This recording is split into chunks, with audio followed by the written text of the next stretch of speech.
Welcome to Photoshop User TV, brought to you by the National Association of Photoshop Professionals. And now, here are your hosts, the Photoshop guys.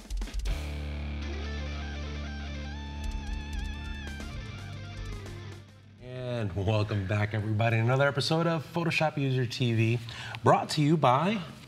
And it's the new issue. The new issue of Photoshop User Magazine. Issue of our magazine. I like that. I like the cover. I like the cover. I wonder who did that cover. Who did that? Who did that? It's a lot of 3D stuff. Wow. That's pretty cool. I wonder who did it. Pete, was it you? It was me, under the moniker Corey Barker.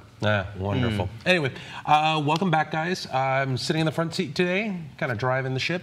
I have with me to my left Mr. Pete Collins. Yes. Hey, guys. How's it going? Good. How are you been? Good. How have you been? Good to see you. What you been doing in the land of Nap? I've been playing around, answering a lot of stuff in the forums, and trying to keep the peace. Having some fun. Very, very cool. And if there's any place that needs to be kept, the peace to be kept, it is those forums. They do get spicy. They do get spicy. And over to my right, we have Mr. Corey Barker. Hello, hello. I'm going good. Getting ready, you know. How are things in the land of Planet Photoshop? Planet Photoshop's going great. We've got a lot of new stuff coming in. I'm working on some other new stuff that's coming up that for you NAP members is going to be really great. You'll have to definitely check it out soon enough. So, and of course, getting ready for the big show, Photoshop World. Of course, coming up really fast. It's going to get here at the end of March 23rd, of course, in D.C., Washington, D.C., the nation's capital. First time we've ever been there. We're looking very, we're all very excited about it, of course. We all have classes there, don't we? Yeah, we do. And we're getting close to the cutoff of the early bird registration. That's right. Early bird is ending on what? February 17th, I believe it is, or 16th. Now, for those who don't know what an early bird is. Yes, exactly. So the early bird is against the worm. Yes, exactly. What it is you have the chance to save $100 on the full conference registration by registering before that date. You can actually have some extra cash for the trip, or use it to maybe get a pre-con or something like that going on. That's right. So, yeah. And there's tons of pre-cons. We're not doing a pre-con this time around, but I mean, you've got great stuff here. You got Scott Kelby, you got Matt, Ben. Obviously, we're all teaching there. You have people like Joel Grimes that's there. Dave Black, I think, is phenomenal to watch. So there's a lot of different people in the nation's capital. I'm excited. I'm absolutely excited. Isn't it great how it's really becoming an international who's who of Photoshop and photography people? God, I mean, it used to be just people in the U.S. just coming around, but now we've got Germany, and I mean, so many different big countries are represented now. So I think it's going to be phenomenal. Yeah. Anyway, make sure you take a look at the early bird special. Go to www.photoshopworld.com and take advantage. $100 off is $100 off. So it's coming close. Now, I figured I'd kick this off this week by just giving you a Lightroom tip. Now, you'll notice right here at the very, very bottom, I have a series of Lightroom drives. I try to keep everything on my computer as clean as possible. Right? If you were to go here to my computer, I'm going to go here and just do a right click. And I'm going to go to Get Info. You'll notice that I have about capacity. I have about 200 gigs available. The more space that you keep available on your computer, the better your computer is going to run. If you start getting into the 10, 15, 20 gigs, I've seen people take it down to like 3 gigs, 4 gigs. Your computer's just not going to operate very, very well. So for that, what I tend to do is I keep everything that I want right inside of these removable hard drives. You'll notice that right on the back of them, I have them labeled. I have one labeled LR1. I have another one labeled, don't touch them, LR1, LR2, just because it looks nice that way. They've got it all taped down. It looks good. But each of these holds folders of images, right? And I don't want to necessarily take more images than I need. So when I'm working with something, what I'll do is during my import process, I'll grab some images, and when I import, I automatically import here to the desktop.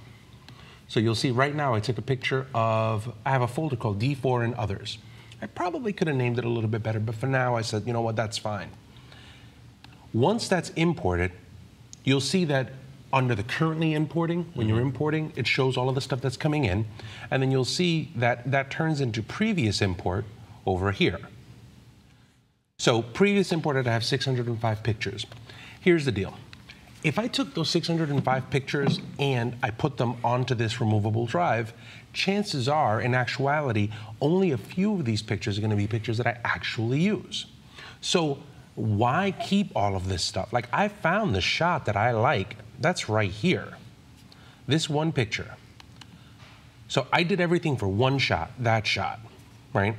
All of this other stuff is garbage. All of this other stuff is something that I don't necessarily keep. Well, maybe not these at the top. I'll find a couple of them.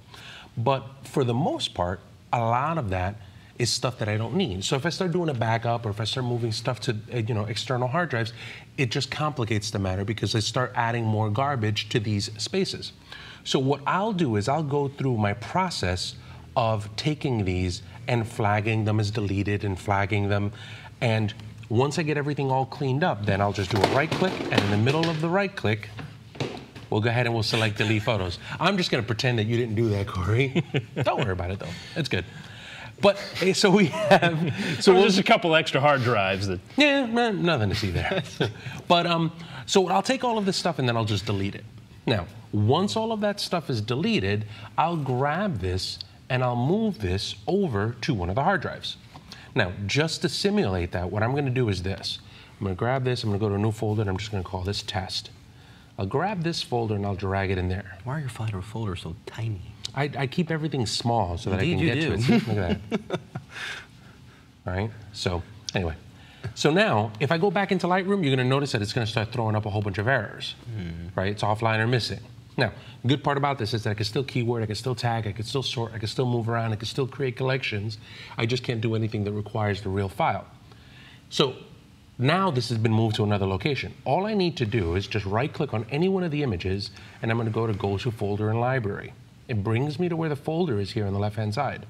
Right click on that and select Find Missing Folder. Now, in this case, I would go to the Lightroom where I moved it and then select it. But since I just did this here as a test, that's where I changed it. Click on Choose. It automatically updates all of the stuff that we've done inside of that catalog, and now we're off to the races again. So I've kind of made that my workflow where I throw everything onto the desktop, I sort, I clean up, I get everything that I need to get done.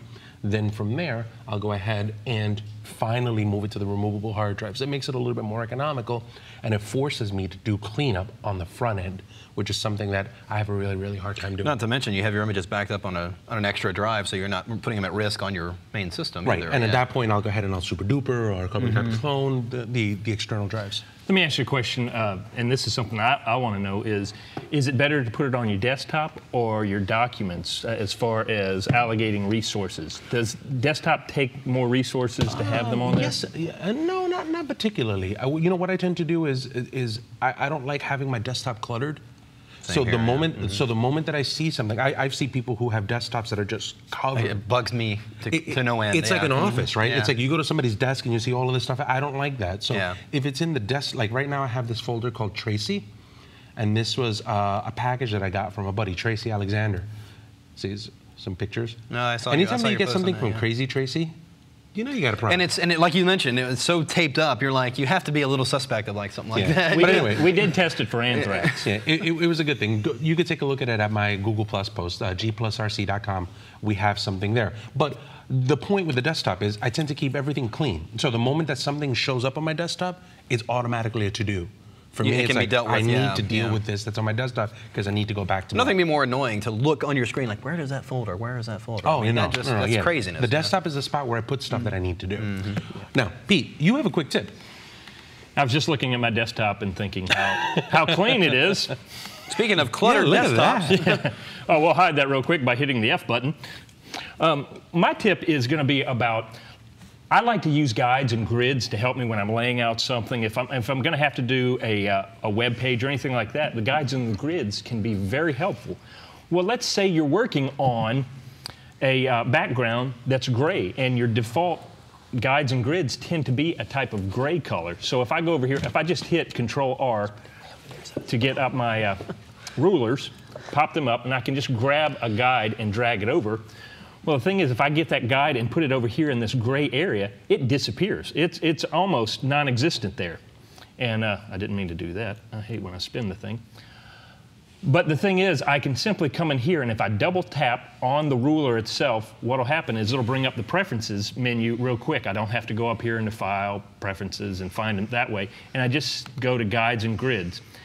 And the thing I can do is, if I'm going to be working on a gray background or something like that, I'll just click on the color and bring in something pretty bright that I know I'm not going to work with that color on the actual background.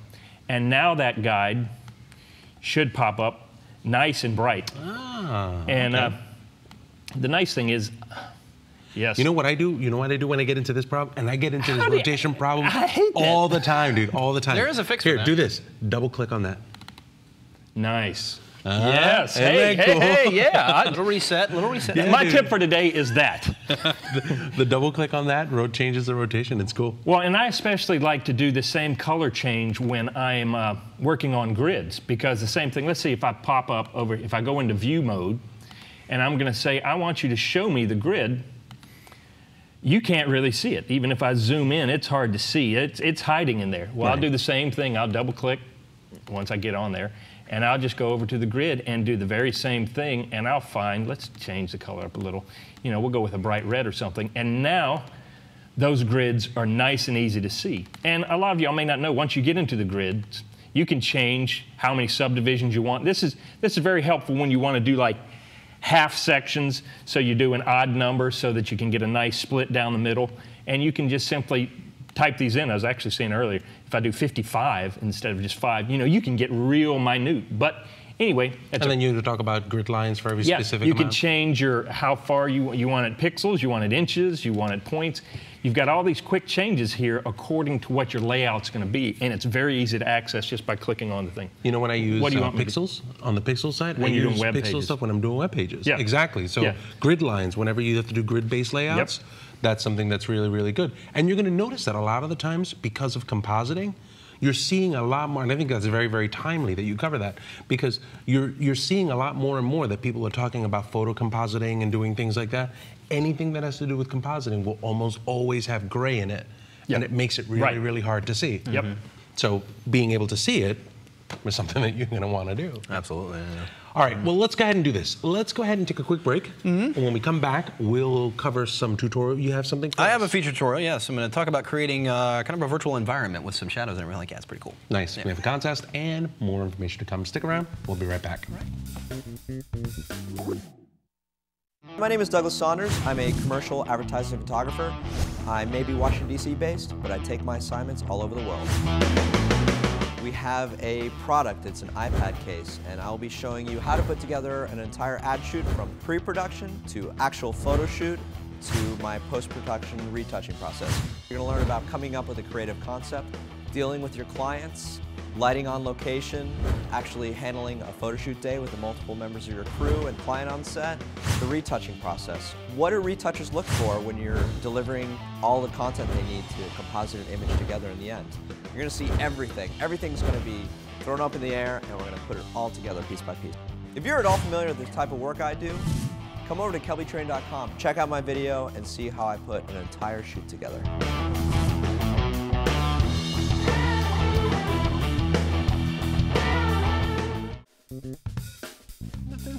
There's nothing wrong with those. They're small. Okay, we're back. Yes. We're still all right. laughing at RC's We still love his little smallest tiny, folders we've ever seen in our lives. his teeny tiny little icon. All right. Look, just a quick tip. Look, It makes this him is feel how- like a giant. This is how I did it, right? So on a Mac, what I did is I did a right click, or you hold on the actual control button and then you click on it, and then I go to show view options. And under the view options, look, my icon size is 16 by 16. The lowest possible setting. Wow. And then what I do over here is for this thing at the bottom, Turn magnification. what I'll do is I'll turn the magnification on, and then I make this bar really small. If you go right here between the division between the two, you see this part right You there? can increase it, yeah. Mm-hmm. If you click that and you drag that down, We'll make it even smaller. yeah, so you make it super small. So I usually work like that, but I find that to be that I it personally bothers like people too much. I like to have my dock hidden, and when I just drag down, it just pops up. I've Yeah. gotten used to even working it that way. So, all right. So moving on, I've got a tutorial here. Actually, kind of a simple technique, but actually it's a technique I had done in the Down and Dirty seminar a couple years ago, but could have kind of put an updated spin on it by adding a 3D element to it. Nice. All right. So what we're going to do is I want to create an environment to put a subject where I've got, it's actually a basketball player, and I'll show you here. See if you guys will recognize who it is. Aaron. Ah, hey. It's That's Aaron. the guy that puts together all of the videos. He is one of our web guys. Hi, Aaron. How you doing? So we asked him back when we were developing the content for the seminar. We asked him to come in and says, "You look like an athlete. Come in here and stand here and hold this basketball." That's actually how he dresses at work every day too. No, You so look like an athlete. you're tall and you're I don't know whatever. Anyway, So here's my subject, and here is the environment I want to create the environment to put him in, because I don't have one. I don't have like a backdrop or anything like that I can put him on. So I have this image of this flat 2D wood flooring.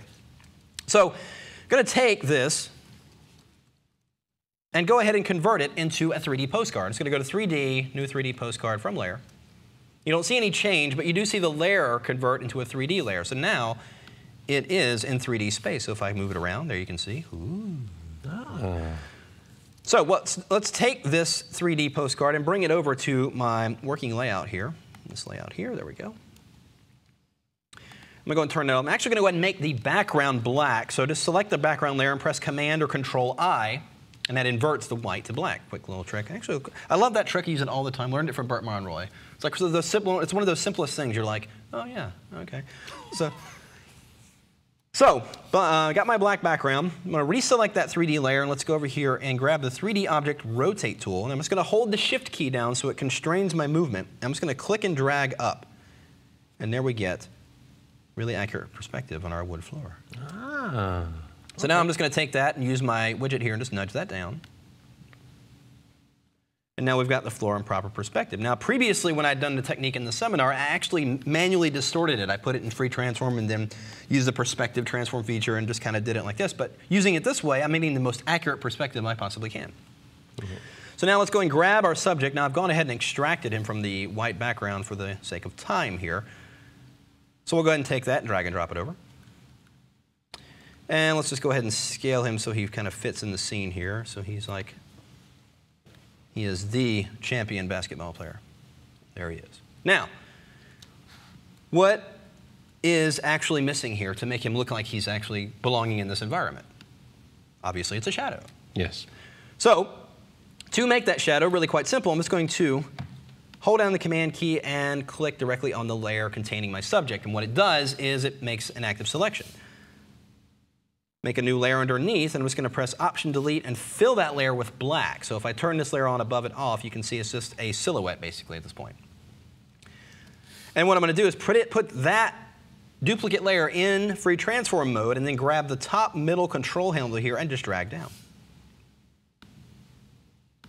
Now you can see his foot is a little offline here, so I'm just going to, while I'm in free transform, just go over here and right click on it and choose Skew. And grab this left side here and just kind of nudge it up a little bit. And there's our shadow. Now, I'm just going to drop the opacity down to about 50% and then put a very slight blur on it just to make it a little bit more realistic. So I'll go under Filter, to Blur, Gaussian blur. And very small pixel blur, about a 2 pixel blur will be fine. So we'll go ahead and click OK. Now, it's almost there. We've got him kind of believably standing on the surface with a shadow, but I want the environment to really kind of look a little bit more dramatic. So the first thing is I'm going to select the 3D postcard layer, and the beauty of a 3D layer, whether it's a repoussé layer or a 3D postcard layer, is that it acts like any other layer. I can put a layer mask on it. So I'm just going to put a layer mask on this 3D layer and just give this back a little bit of a fade here, just so it doesn't abruptly stop right behind him. So that gives me more depth to that environment. It seems like it goes back even further than it actually does. But to finish it off, I'm actually going to add a new blank layer underneath the subject. You notice, see, the subject is still on the top of the layer order here. Using the gradient tool and the radial gradient, for that matter, we're going to make sure I'm going from white to black. And I'm just going to start in the middle of the subject and just drag that gradient out like that. Then, to blend it with the environment and get the lighting effect I want, I'm simply going to change the blend mode of this layer from normal to linear burn. And voila, we've got very dramatic lighting with our entire scene. So we've created a seemingly realistic environment from 2D elements by using the 3D in a way you probably wouldn't have thought of to create that, that realistic environment. So it really kind of takes a modern spin on that technique. So very cool stuff, isn't it? Nice. Yeah. That's great. And see, we're just doing this live, and I jumped into my Google Plus account, and I said, hey, why don't you guys say something to mess Pete up? So that's cool. Chris Noronha said, repoussé. That's right. Repose. But anyway, that would only hurt things if Scott was here, because then that would throw Scott off. Yeah, but that's. But hey, let's do this. I want to show you guys something here, because we have a contest. There's a couple things that we're going to give away here, but keep in mind, guys, you're probably watching this on YouTube. You're probably watching this on Google+. We do a lot of stuff on both of those. But if you want to enter a contest, you're going to need to go to the Kelby TV site. That's the only place that our producers can actually watch stuff. So you're going to get to kelbytv.com/PhotoshopUser TV. You want to find the episode where this is airing. And then from there, you want to be able to enter a part of the contest. So just keep that in mind. That's just a little public service announcement that I wanted to just keep in mind for that. If they're watching you say that, aren't they already there? They may or may not be. They may or may not be. True. All right, but let's do this. They could be watching it elsewhere. There is some contest stuff. We got a lot of stuff we got to get out from under the table, so let's do this. Let's take a break. When we come back, I'll share with you just what we're giving away. Stick around. All right. Composition. What is it? Does this work? What about this? Leading lines, rule of odds, the rule of thirds. Viewpoint, patterns, contrast, balance. Dead center is deadly. I'm Rick Salmon. I really hope you can join me for my latest class on Kelby training, Composition, the strongest way of seeing. I'll show you how to compose technically as well as emotionally.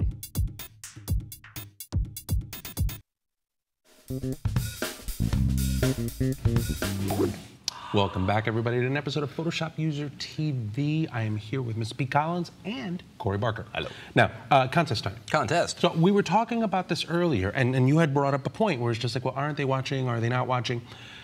We try to get everybody to come over to the Kelby TV website, because that's where we're going to give away all of this stuff. Our producers are only watching one spot, and they can go ahead and just check all of the comments there. But we do stream a lot of this stuff, right? So once the episode airs, you could be watching it on iTunes. Hopefully, you're downloading the podcast so you can watch them there. You can go to iTunes, go to your iTunes, and then just search for PhotoshopUser TV. You could also be watching these on YouTube, right? So we have a big YouTube channel where we keep all of our episodes, not just Photoshop User, but the grid and D-Town and all of our tip stuff. So you could be watching as a subscriber on YouTube. You could also be watching on Google+. All three of us have Google+ accounts, and I'm going to show you. I actually made it very easy for you guys to be able to get to us. Right here on this page, you're going to go to RCG+. So I've actually registered those domain names. So if you go to rcgplus.com, that'll get you right to my page.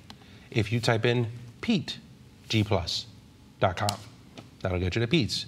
If you type in CoreyGplus.com, oh, that won't get you that because I need a Y.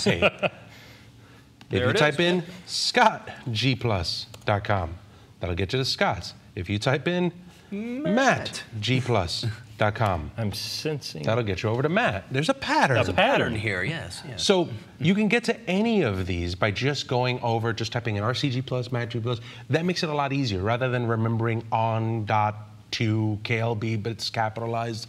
It's just weird. Yeah, you could be watching on that, and if you're watching on that, while we appreciate all of your comments, all of those comments need to kind of come through the Kelby TV side, because that's where the producer goes. And if you expect to win, that's where you go. Yeah. And of course, there's other stuff there too. You've got D-Town and Grid and all those things live right there on that site. So make sure you go there. So let's start by going there, right? So you go here, and then inside of this, you're going to click on this episode. Now, I don't want to necessarily play it, but what will happen is when you get to one of these episodes, it'll start playing, and then at the bottom of that, you'll have some comments. Put in some comments. Tell us what you like about the show. Tell us what you don't like about the show. If you have a tip, if you have a question, this is the place for you to get all of your questions answered. Remember, this is your show. We want to be able to make sure that we answer all of your questions. Make sure that you put something in there, and one of the winners, actually two of the winners, right? Our producer said two of them today. What are they getting? They are going to get compliments of On1 software. Let's see, they'll start off with, oh no, bring them all out. Bring them all out. Bring the whole party. All of that. So what do they have there, Pete? Well, RC, we start with On1's Focal Point, version 2. He talks like that in the office. Then we have Perfect Mask 5. I got it. Oh, you got it?